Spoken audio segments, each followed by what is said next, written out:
Joining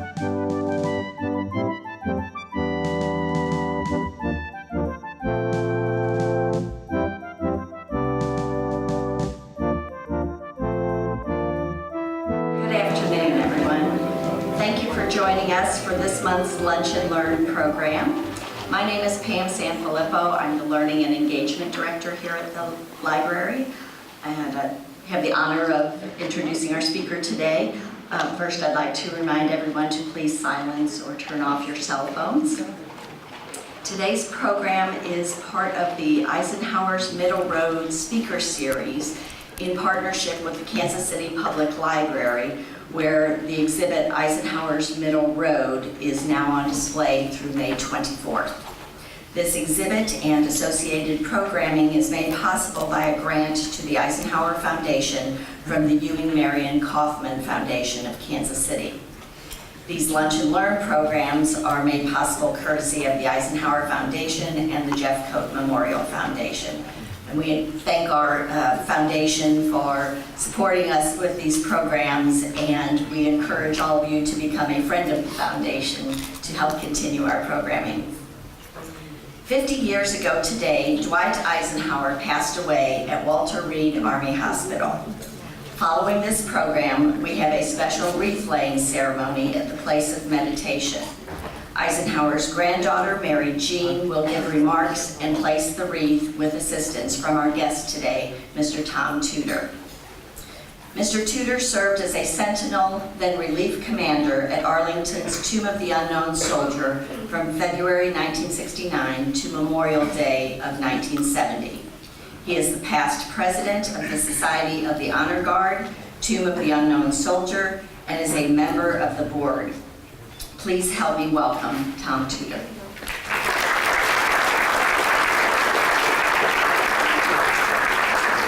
Thank you, Pam.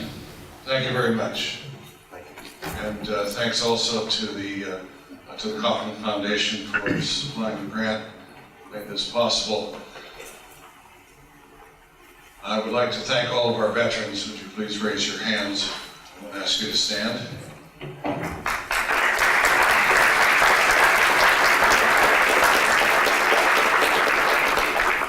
Thank you for your service. I was given a huge gift as a 20-year-old soldier in the United States Army. When I volunteered for and was selected to serve as sentinel and then as commander of the relief at the Tomb of the Unknown Soldier in Arlington National Cemetery. I got to be one of these guys. And that is I. My 8th grade English teacher is smiling down from 8th grade English heaven, because I said that properly. And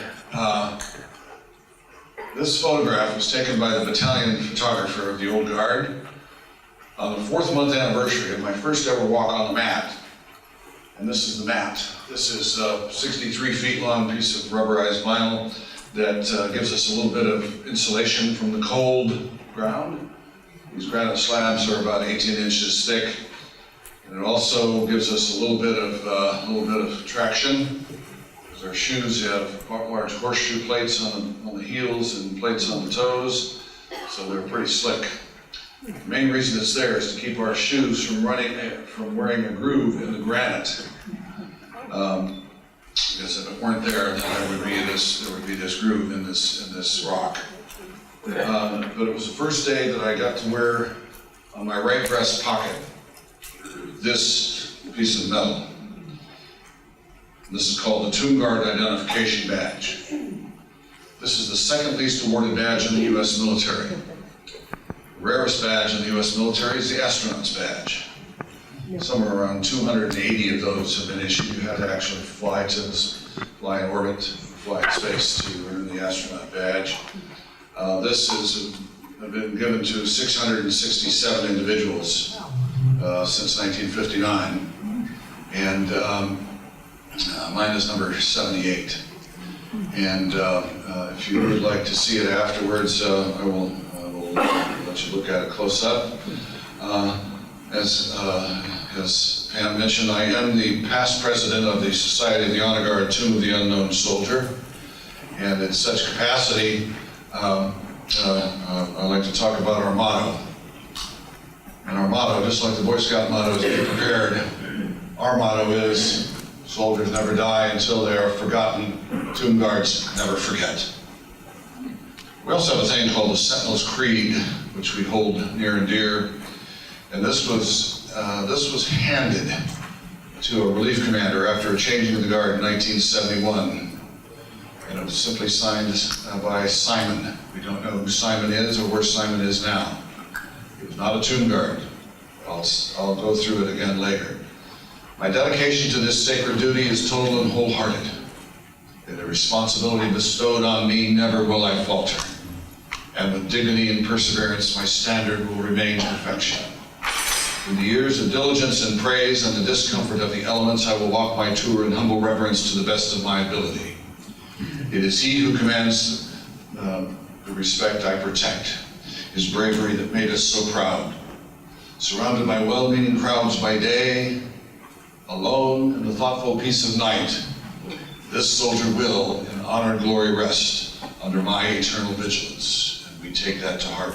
And we took it to heart then, and we still take it to heart now.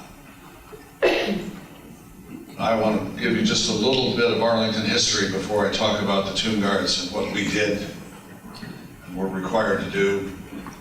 The property where Arlington is located, first owner was a ship's captain named Robert Howson, who was given 6,000 acres. 6,000 acres of land on the west bank of the Potomac River in 1669. That property today would be worth tens of billions of dollars with a B. And he turned around just a few months after being deeded the property and sold it for 6 hogsheads or barrels of tobacco. In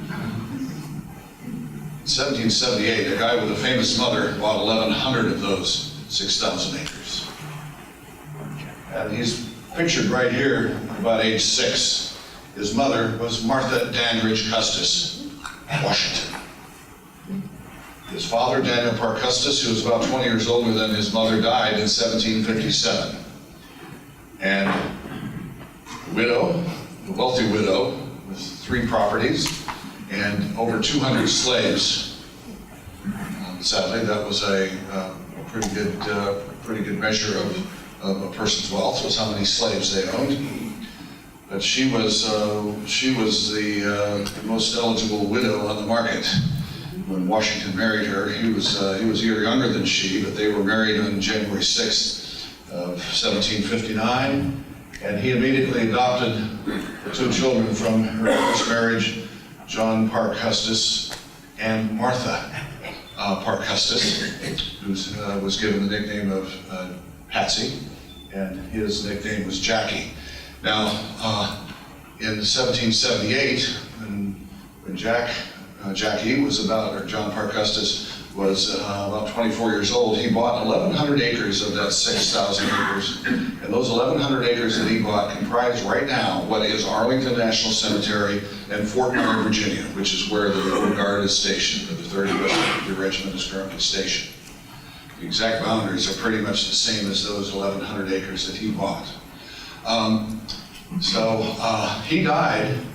John Parke Custis died after the siege of Yorktown in 1781, after the Cornwallis had surrendered, and he had been an aide to his adoptive father, General Washington, and he had gotten sick and died, and passed the property to his then 6-month-old son, George Washington Parke Custis. George Washington Parke Custis, of course, was too young to do anything, but upon achieving majority, George Washington Parke Custis built this house. It took him 16 years to complete. This is called the Arlington House. And if you remember during the Kennedy assassination days, it was called the Custis Lee Mansion, but it is officially known as the Arlington House. It is under the jurisdiction of the National Park Service. There's a park ranger standing right there. And these columns are about 5 feet in diameter, about 30 feet tall. And the house is 142 feet from end to end, a pretty large house. It was considered upon its completion in 1818 one of the grandest houses in America. George Washington Parke Custis had 4 children. Only one of them lived to be an adult. And her name was Mary Anna Randolph Custis. And on the 30th of June, 1831, in the room right behind here called the family parlor, she married her third cousin and childhood playmate. You may not recognize him here, but you will definitely recognize him here. She married Robert E. Lee. Now, they lived there with her parents, and then of course upon her father's death in 1857, she inherited the property. Robert E. Lee never owned it. It's one of the common misconceptions that it was Lee's property, it was his wife's property. And of course, Robert E. Lee served faithfully in the U.S. Army for 32 years until the Civil War began. Fort Sumter was fired on, and a week later he was summoned from this house to the District of Columbia and was offered command of Union armies, of the Bluecoats and the Union forces in a war that had just been sparked. And he declined. He went home to the house and he wrote a very eloquent letter of resignation to Winfield Scott, who was then Chief of Staff of the Army. And he said in his letter he valued his friendship with Scott and as well as the mentorship that he had been given over the years. And he said, "I shall not raise my sword save in defense of my native Virginia." And he went off to Richmond and offered his services to the governor of Virginia and told his wife to follow as soon as possible, pack up the valuables and get to Richmond. So she left, and federal troops in May 23rd and 24th, came across the river and took physical control of the property. This is Irvin McDowell, who was the first commander of what would become the Army of the Potomac. And this would become the headquarters of the Army of the Potomac throughout the Civil War. In 1863, Mrs. Lee was notified that she needed to show up in person to pay $92.07 in taxes that had been assessed on the property by the federal government. Of course, she did not want to show up in person as she had been ordered to, because she was fearful that she would be taken prisoner and used as a bargaining chip in the war. So she sent a male cousin on her behalf with the money, and the money was refused. And that refusal of that money by the federal government is the crux of a court case that in 1882 will give title back to their son long after both Mr. and Mrs. Lee are deceased. And he will turn around and sell the property back to the government for $150,000. But in the interim, after she refuses to show up in person, the federal government, quote, seizes the property legally. They really don't. And they auction it off. And in the auction, there's only one bidder, and that is the government. And the government buys the property for 150, 100 fair market value. And then enter this guy, probably the most important Union general that nobody's ever heard of. His name is Montgomery Cunningham Meigs, and he was Quartermaster General of the Army from May 15th, 1861. He took over for Joseph E. Johnston, who had just gone over to the Confederate side, became one of their abler generals. And Meigs hated Lee and hated anybody who had been educated at West Point as he had and who went to fight for this Confederate cause. And he considered them, especially Lee, worthy of trial, conviction, and hanging. He never got his way.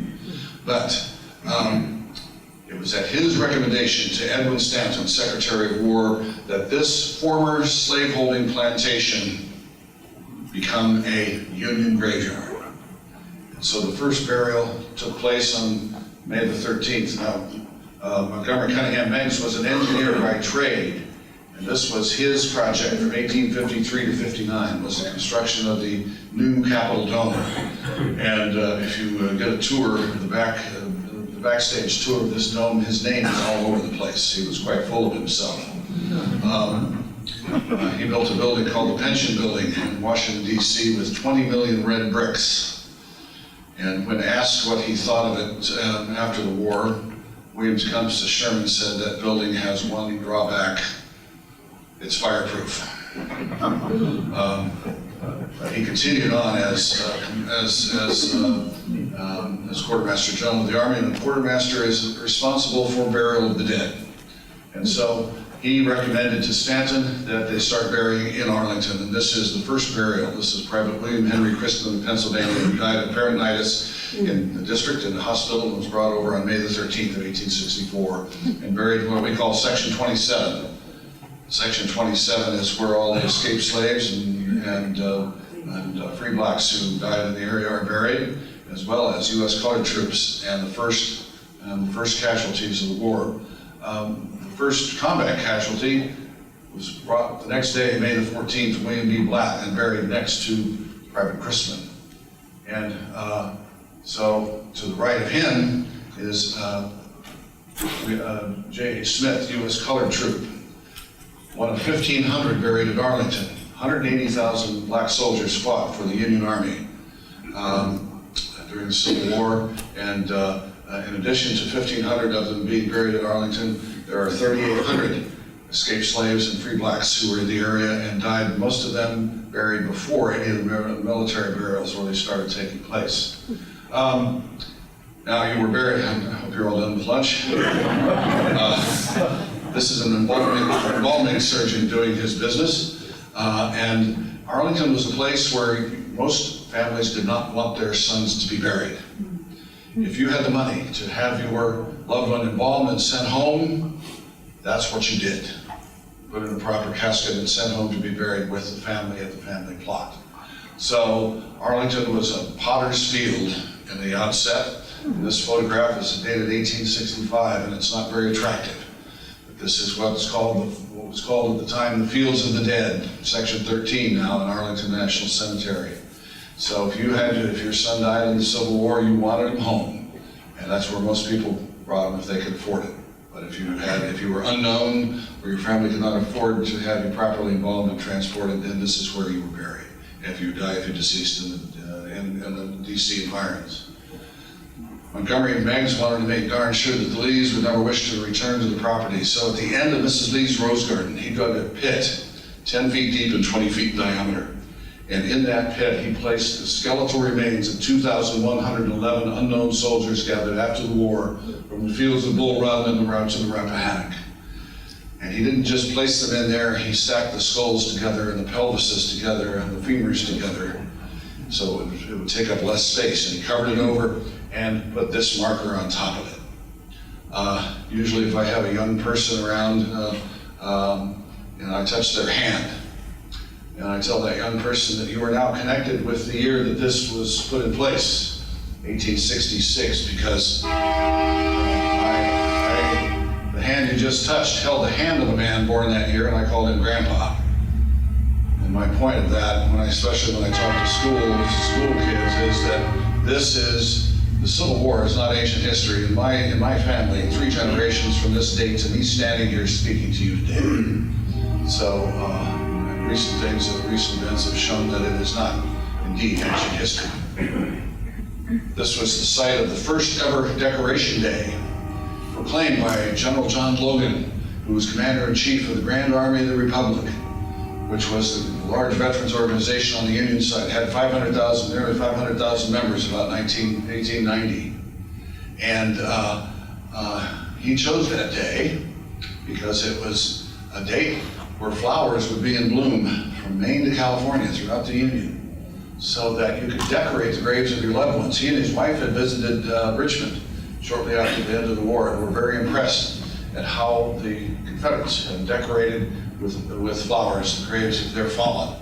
And so he decided that it needed to be done in the North. And so May the 30th became that day. And then in 1888, it became Memorial Day. And then in the 1968, the federal law that changed all those holidays messed with it, and I hate it. It's a day for going and buying furniture or a new car or whatever. I think Memorial Day is not a day for sales or picnics are not bad, but for decorating the graves of those you're related to who died in any war. But it's always Memorial Day is for those who gave the ultimate sacrifice, who paid, as Lincoln said, their last full measure of devotion.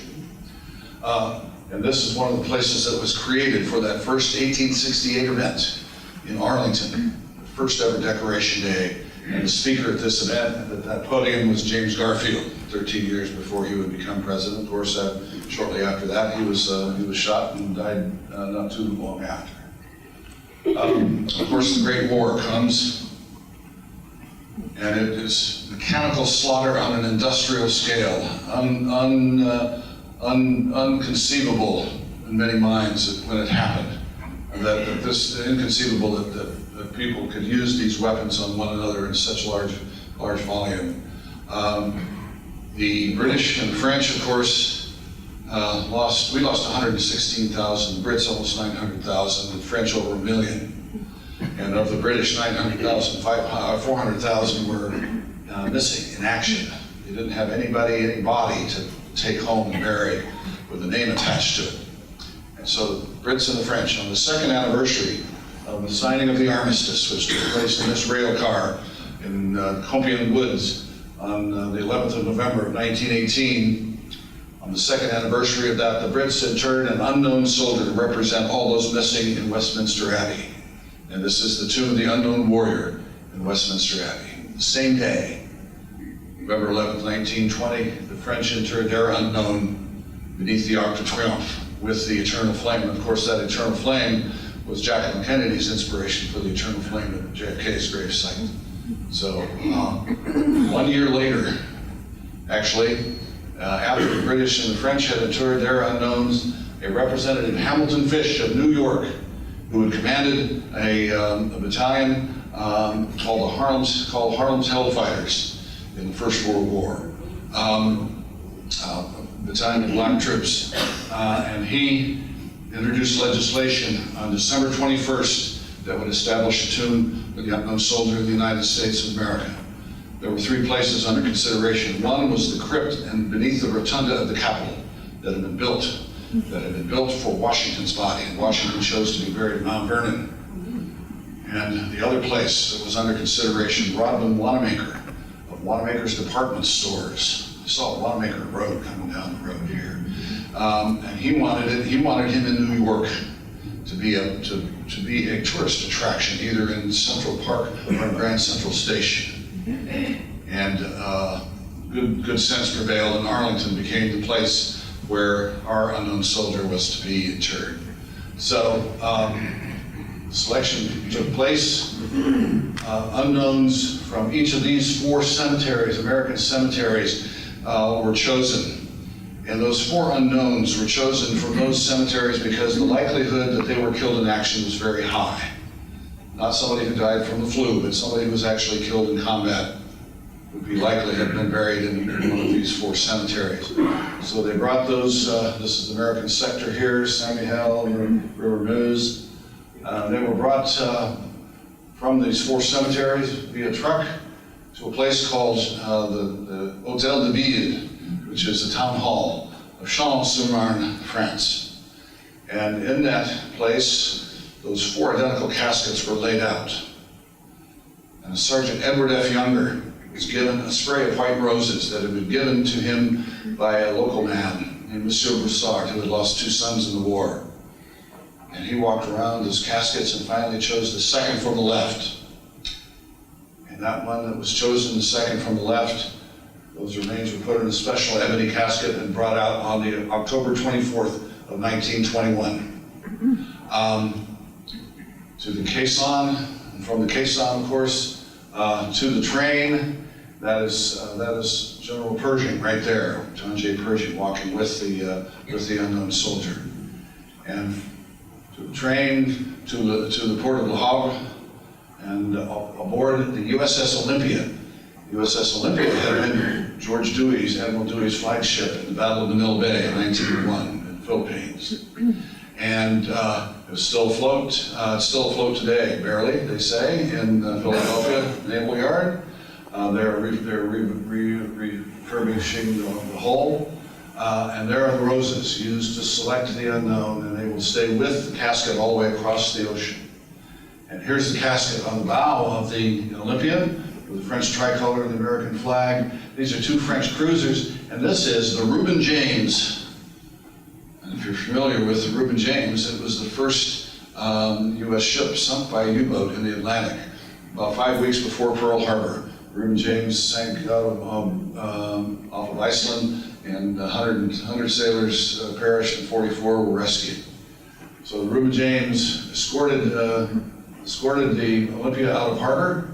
There's the Olympia leaving, of course, to the Capitol Rotunda, and that is William Howard Taft, former President Taft, and that is current President Warren G. Harding, presiding in 1921. And then, of course, they took the unknown all down the steps and onto the caisson, and the caisson would go all the way up Pennsylvania Avenue and up M Street and across the Aqueduct Bridge, which is right next to where the Key Bridge currently is. And somebody said to me, why didn't they just go across the Memorial Bridge? It hadn't been built yet.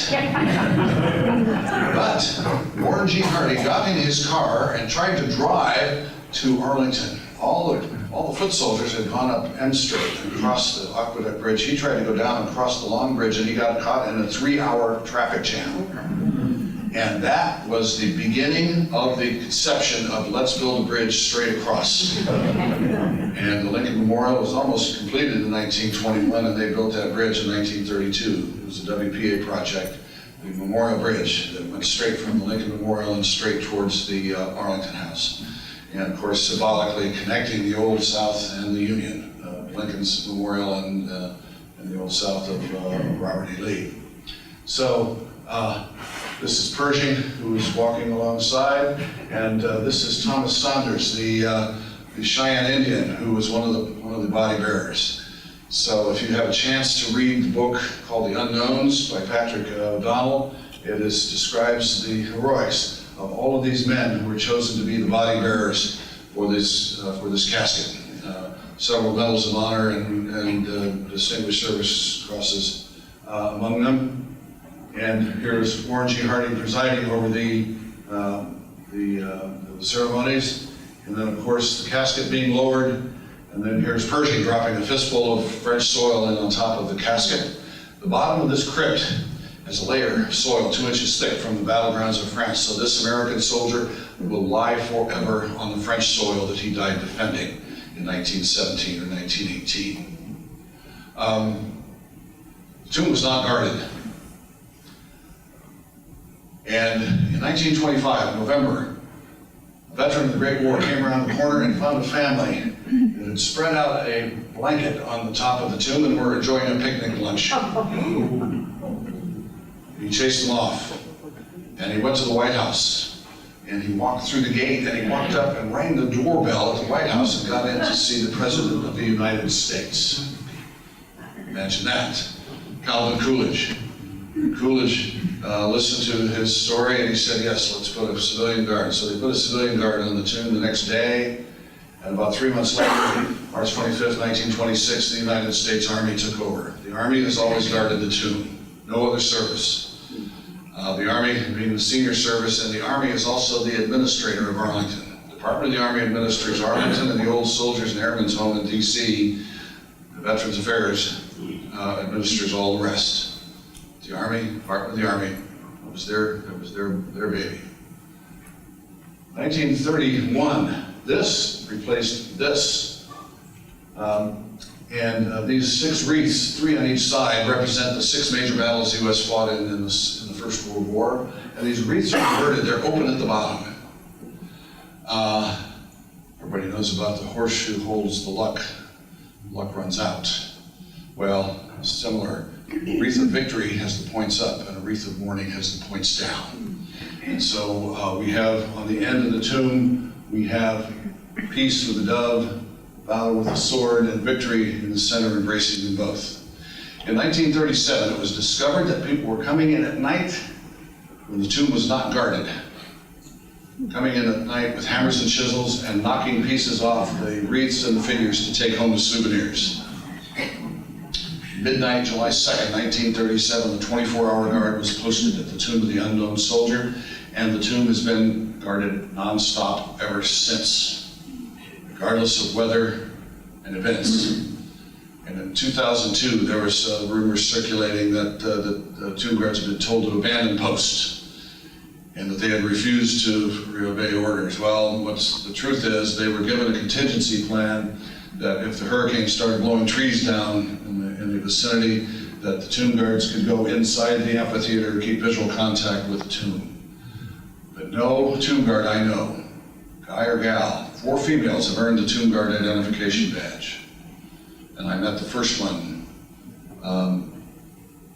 Heather Lynn Johnson, now Heather Lynn Wagner. I met her at her last reunion.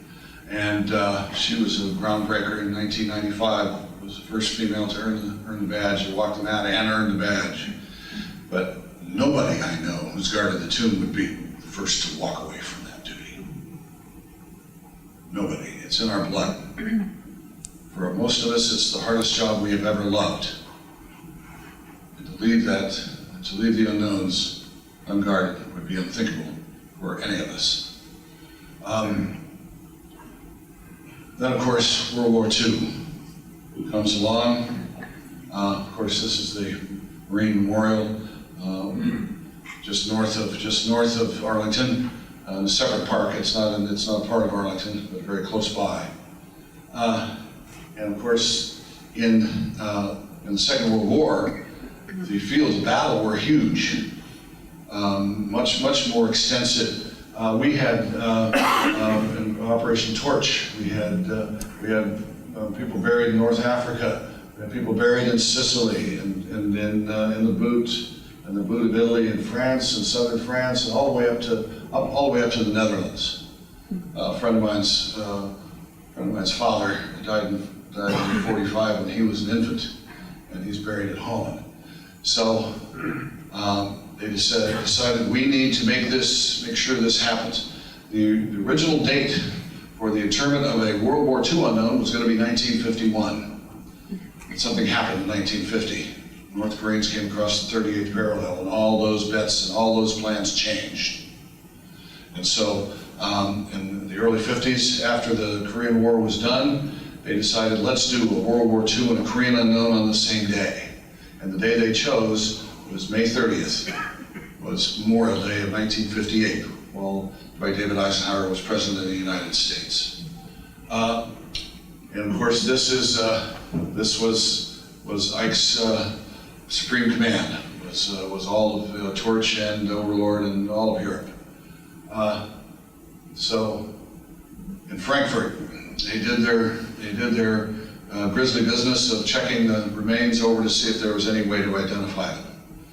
And 13 of them were brought to the Epinal Cemetery in Epinal, France, near the Vosges Mountains, and 13 of them in identical caskets. And Major General Edward O'Neill was given a wreath, and he chose the 5th one from the left. And that one went to the C-130, brand new C-130 at the time, and they finally got him into the ocean. And this is what happened at Hickam Air Force Base in Hawaii. Same kind of deal. They brought 6 identical caskets to a place at Hickam. 4 of them were from the Philippines, because we left no one in the ground in Korea. And we left no one in the ground on the islands on the road to the Japanese mainland.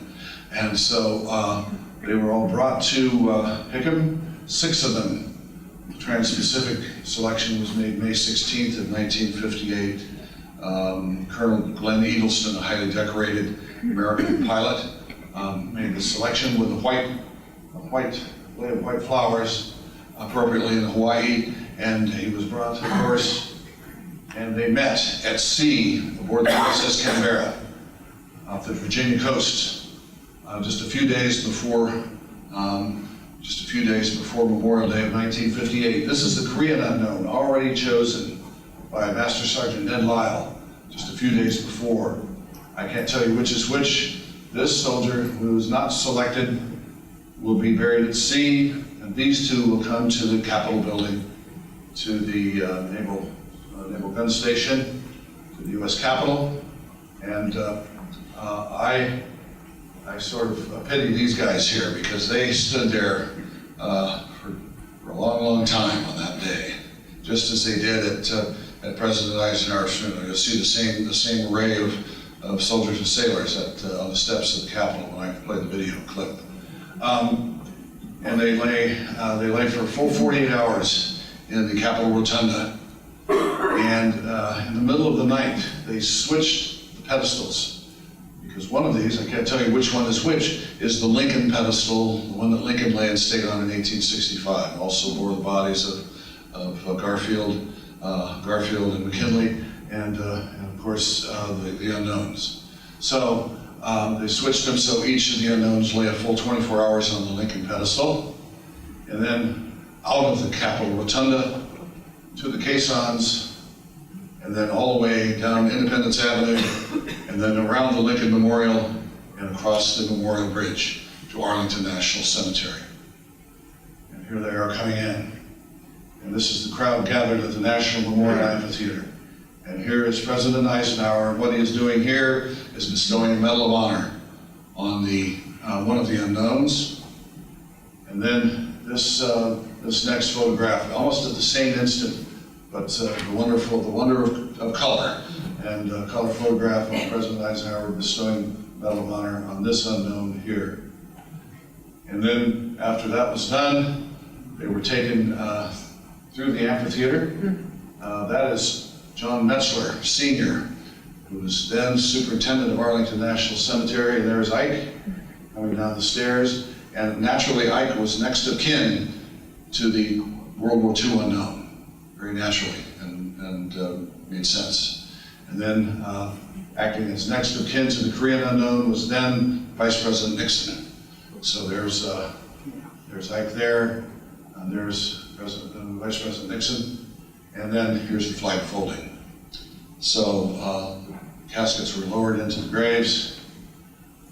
In 1984, remains that were said to be unknown from the Vietnam conflict were brought to Arlington and laid to rest. They were never really unknown. May 11th, 1972, First Lieutenant Michael Joseph Blassie, 1970 graduate of the U.S. Air Force Academy. I live in Colorado Springs, about 4 miles south of the south entrance of the Air Force Academy. He was a 1970 graduate of the Air Force Academy, was flying an A-37 Dragonfly over An Loc, Vietnam. And his wingman said he saw tracer bullets coming up from ground fire coming up and through Blassie's plane. He said he saw fuel streaming out of Blassie's plane. He saw Blassie's plane go in a slow roll and go in. There was no distress call and no parachute. So he theorized that Blassie himself had actually been hit and couldn't make that distress call and couldn't punch out. So he went in with a fireball, and about 6 months later they got to the crash site. And they found wreckage consistent with an A-37. They found artifacts consistent with an A-37, including a rubber life raft, including parachute. And they found 4 ribs. And they found a humerus bone, and they found a part of the pelvis. What they also found there was a wallet with Michael Joseph Blassie's picture ID in it and local money, local script. And on the helicopter flight back to Tanzanite in Saigon from An Loc, the wallet disappeared. And with it, the best proof of who that was. So they labeled those remains believed to be Michael Joseph Blassie and put them on a shelf at the lab in Hawaii, the forensics lab in Hawaii. And in 1979, another pathologist was called in, and he called those remains into question.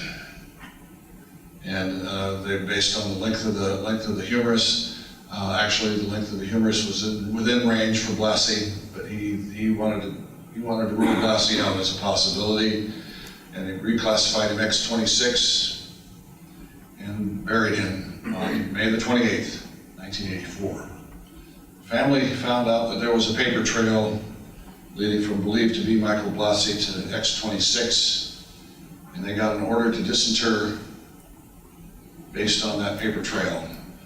Vince Gonzalez of CBS News and a POW MIA advocate named Ted Sampling was very involved, kind of a rough character, but he was very adamant that this was their son. And Patricia, his sister, came to our reunion and explained the family's situation.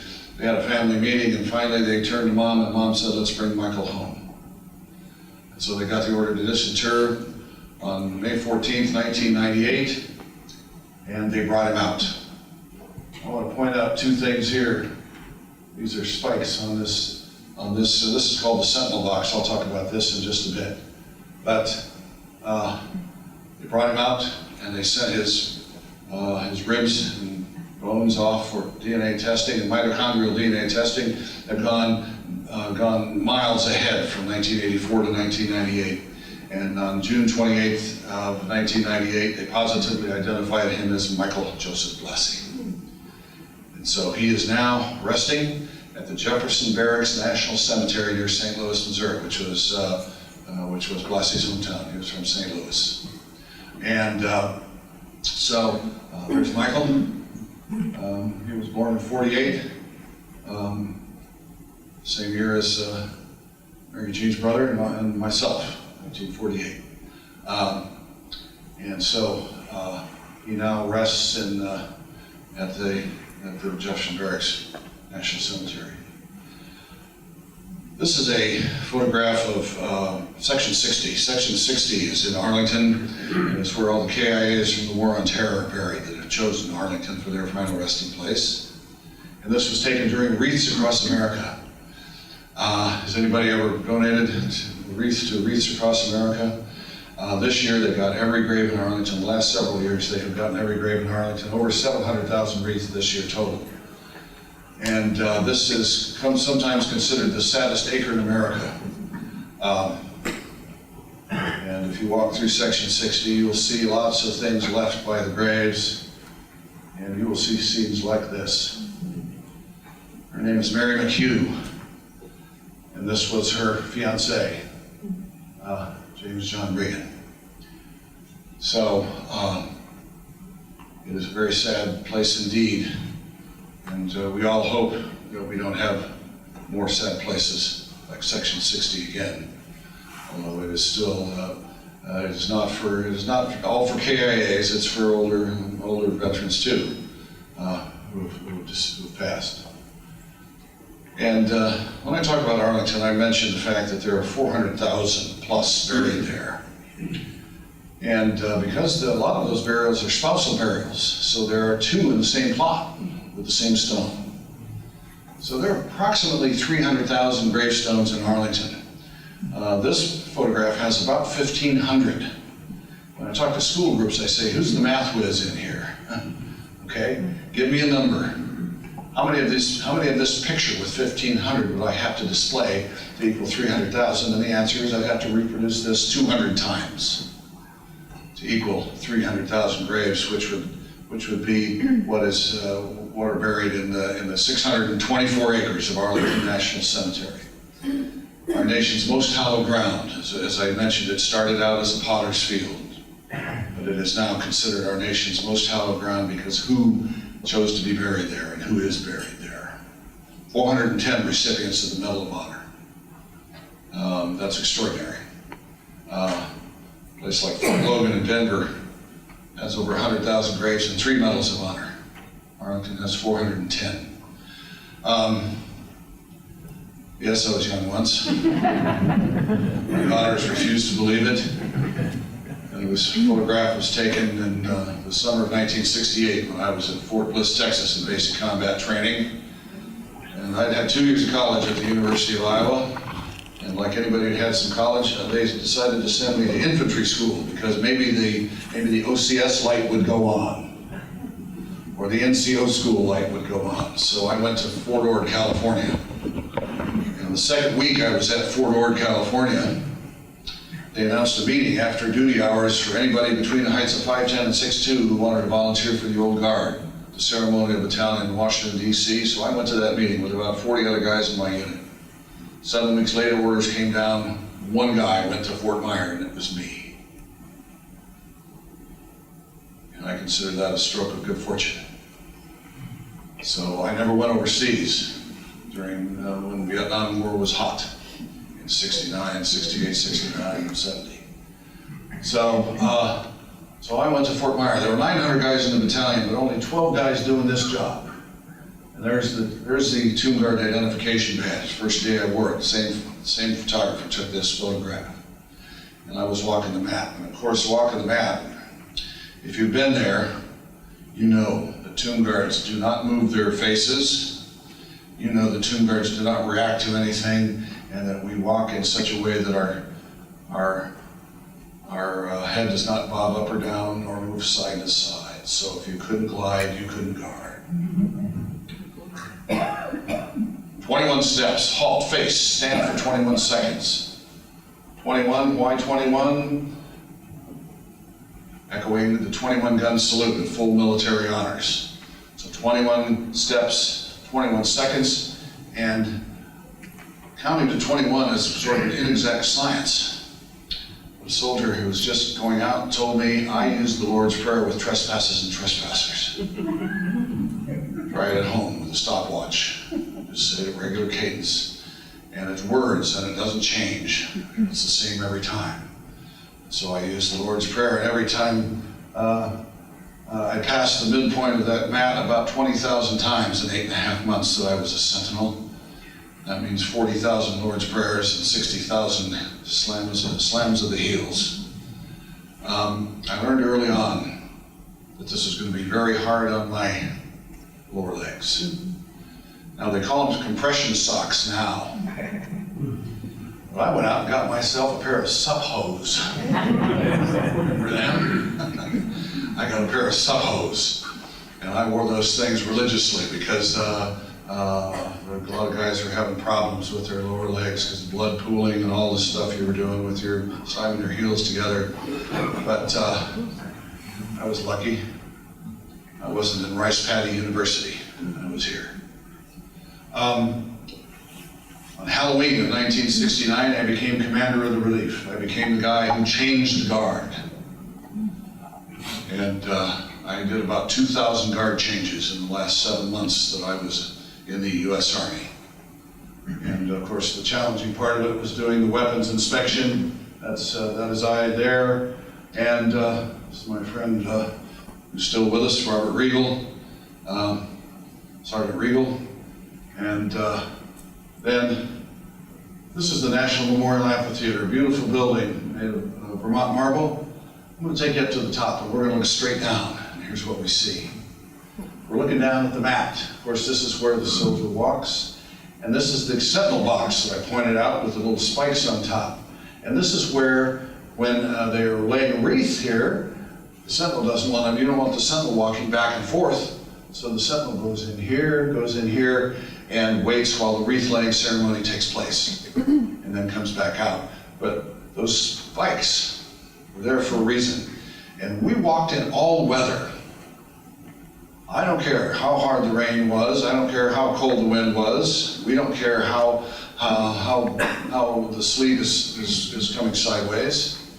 We walked in all weather. And anybody who has ever guarded the tomb will tell you that the worst was the DC summer. If you've been in DC in the summer, 95 degrees, 95% humidity, not uncommon, and we're wearing wool. So we drank a lot of water. Somebody said, did you drink a lot of Gatorade? It hadn't been invented yet. But we stayed hydrated, and we took salt tablets like they were candy. That's what they did. That's what they gave you in the Army back in the day. This gentleman would agree with me. I remember those days. The salt tablet dispenser was right by the water and on the chow hall on the way out, or the way in or the way out. So we survived it. Now, in my day, these chains went right around the end of the mat, right around here, so people could stand within about 3 feet of you all the time. And if you've been there recently, you can't get close to the sentinel anymore. You can't get within about 30 feet. So there are people watching you close up to see if you screw up, to see if you move your face, to see what happens. And people would come up and try to tell you jokes or whatever, you know. Hey man, what do you call a deer with no eyes? no idea, stupid like that. It wasn't gonna work. I wasn't gonna laugh at that. But what could challenge you was the unexpected. One day, summer of August of '69, I'm just down at this end of the mat. I just faced and I hear bzzz.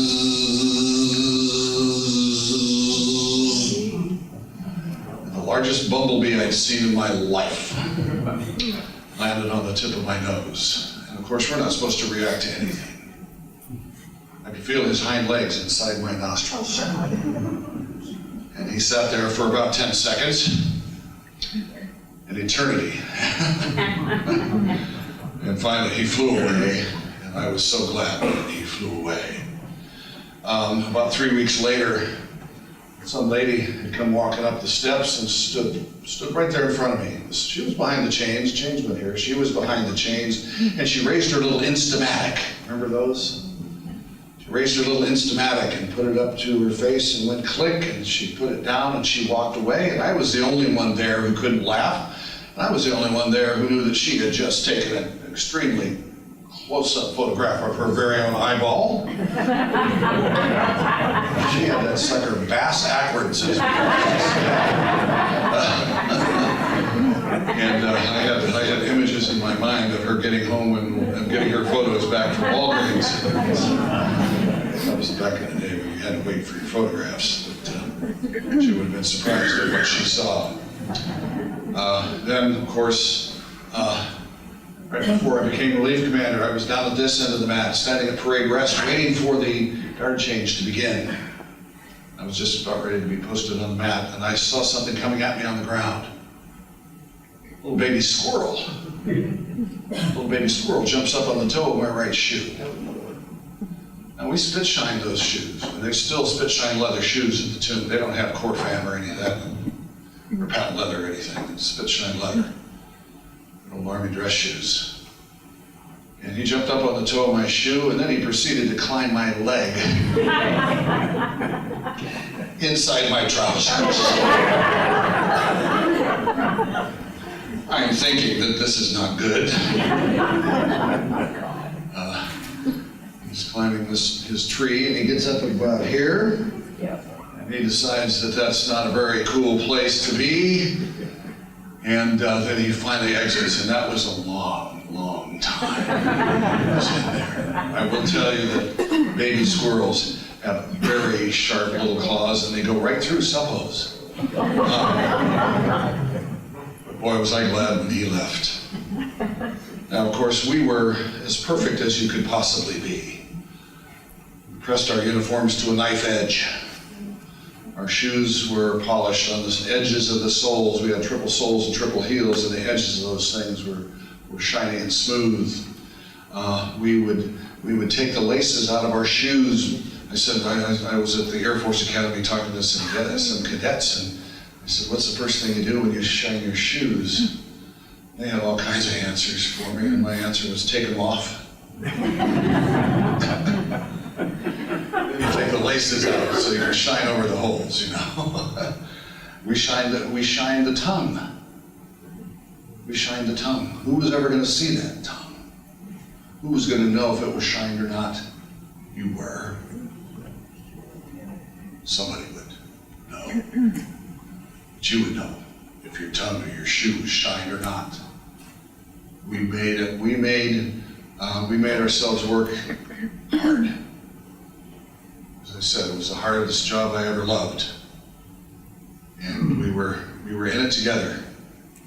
We were all doing as best we could to be as perfect as possible for these three individuals who lost not only their lives, but their identities as well. We were the lucky ones. I have one last story to share. And this story I've heard versions of from the 1950s, the 1960s, the 1970s, until they moved the crowds back, when people could get close to the sentinel. About 1965, about 20 years after the Second World War ended, a soldier sentinel had just come to this end of the mat and faced this way, and he heard weeping and footsteps behind him. And the footsteps stopped right behind him at the chains. Then he heard a female voice. say my son disappeared in France in 1944. This is the only place that I have. God bless you, son, and thank you. She walked away, and he never saw her face. But he didn't need to know here why this place is so important. To a special class of people whose loved ones never came back. That is why this place is special, and why I was asked. I spoke at the National World War II Museum on Memorial Day of 2016, pardon me. I was asked at Q&A, said, when will we stop guarding the tomb? Well, after the Vietnam unknown, there won't be any more unknowns.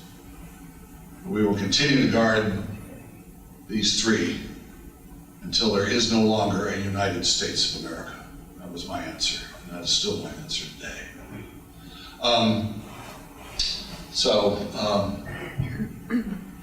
We walked in all weather.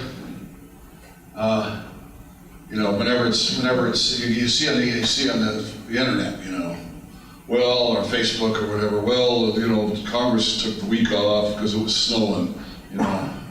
These guys are still at work.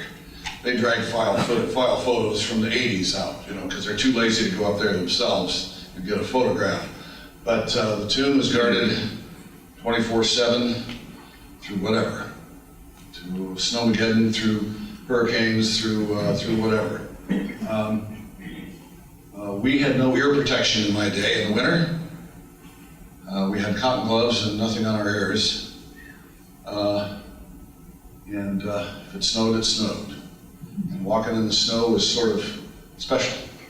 Walking in the snow was, usually you were by yourself, and the snow swirling around. It was kind of one of those special moments for the guys. One of the other special moments I will describe is before they installed the lights. And the lights were installed about a week before Ike's funeral, in March of 1969. President Nixon flipped a switch at the American Legion convention and our lights came on. I hated it, because you couldn't see out. But I will tell you that standing out there by yourself, with a full moon overhead at midnight, and seeing all around you illuminated in the moonlight, there are no words that I can use to describe that feeling that I had. Experiencing that, you can't really share it, except to tell you that it was special. So they put ear flaps on them, put leather gloves on them. I call this old army, new army, dumb army, smart army, tough army, wuss army. Now, I'd have worn flaps if we'd been given permission to wear flaps, but we didn't wear them because we didn't have them available. It wasn't because we were tougher. It's because that was the way it was back then. This is Sergeant Joe Dees. He was Sergeant of the Guard. This is my crew. We were all 6'2"3/4", plus or minus 1/8 of an inch. We all weighed 175 pounds, plus or minus 3 pounds. And we all had 30-inch waists. Those were the days. But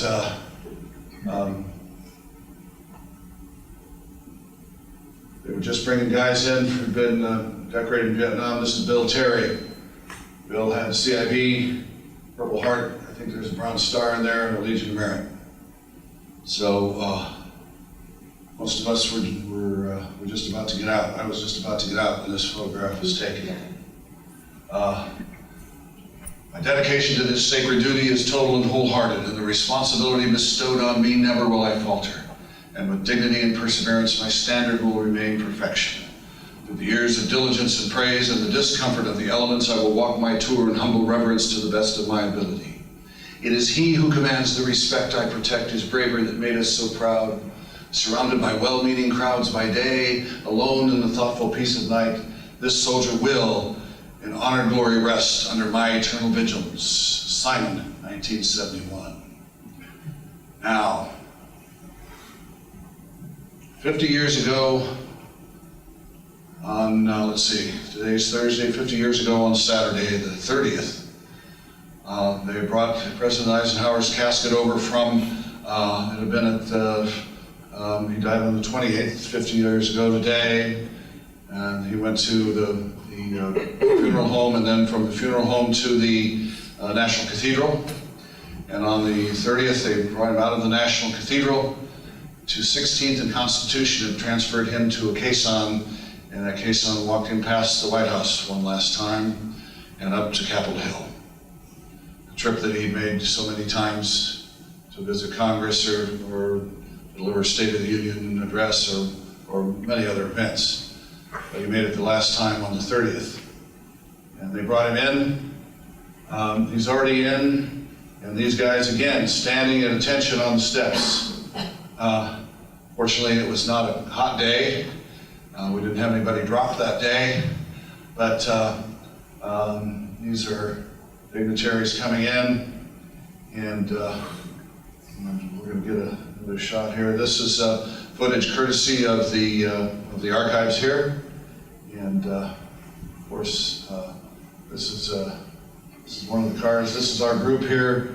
We were getting cars, opening doors here, and I believe that is I there. Just opened, I think Speaker of the House McCormick's door, that right there, and then of course we have more dignitaries coming in. The Rolls Royce is going to roll in. Well, who's got a Rolls Royce? Well, Lord Mountbatten had a Rolls Royce. De Gaulle came.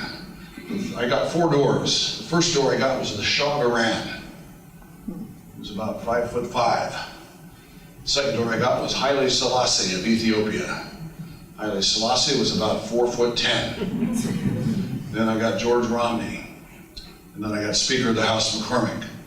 And so they all get out of their cars and they head up the steps to the dedication. And I can't tell you who this guy is, and looks like a motorcycle cop, but I think he was a head of some state. And I looked at the list and I couldn't match him. I couldn't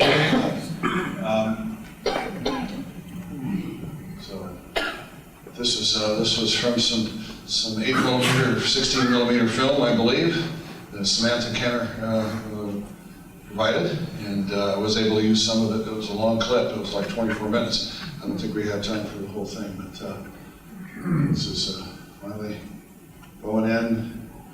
Of course, we had Agnew, Vice President Agnew come in, and then of course the Nixon entourage walked right by me, and I'm sure Mary Jean was tagging along with that group with David and Julie, but probably in close proximity to them. This is inside. And this is President Nixon delivering the eulogy. There's the Shah of Iran right there. There's Speaker McCormick right there. And then laying the presidential wreath. And after the wreath was laid, then everybody started filing out. Of course, there's the casket there with the Death Watch doing present arms. Then everybody's drifting away. And we were at the sort of at the left steps of the Capitol building, and everybody was getting out. We weren't engaged anymore. And I saw a staff car coming out from underneath the east steps of the Capitol building with 2 red flags on the fenders. That's a general officer, so I'm an E4. I'm going to salute that general's car. And when he got right next to me, and I didn't move my head. I wanted to see if I could see who it was, and I just took a quick glance down. Didn't move my head, just a quick glance down. What I saw were 5 stars on the epaulette. Well, and 5 stars on the red flag as it cruised by. And there was only one person that could have been. He returned my salute that day. Ike's longtime friend and trusted subordinate, Omar Bradley. That was a special day for me as a young soldier in the U.S. Army to have saluted Omar Bradley at his friend Ike's funeral and had my salute returned. Thank you all for coming. I hope you've learned something. take something away from this room today.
Thank you all so much for coming to this, what is a milestone for at least our family, the 50th anniversary of my grandfather's passing.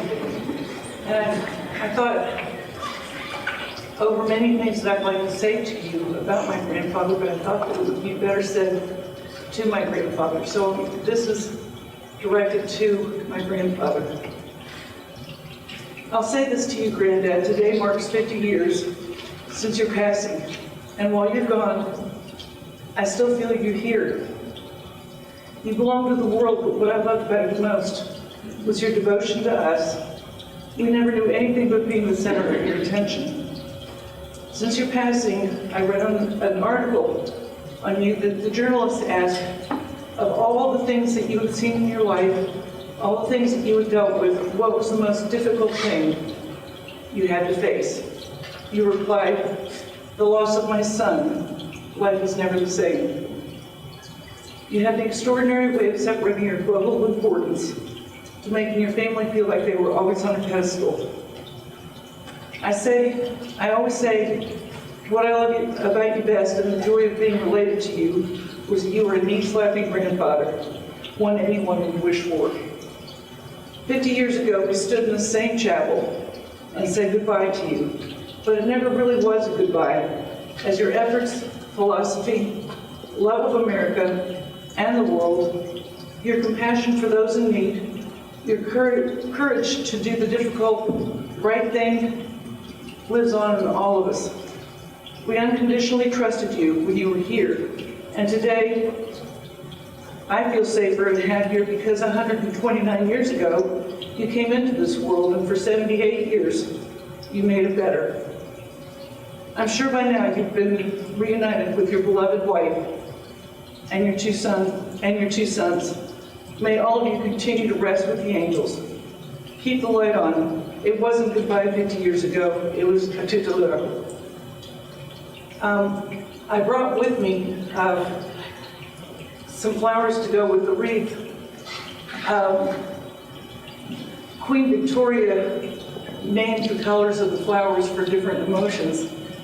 Red is for passion, and I have a red one for my grandmother because he was passionate about her.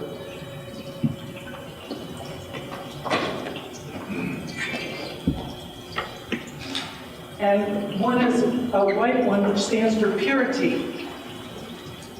And his beloved first son was the purity in his life.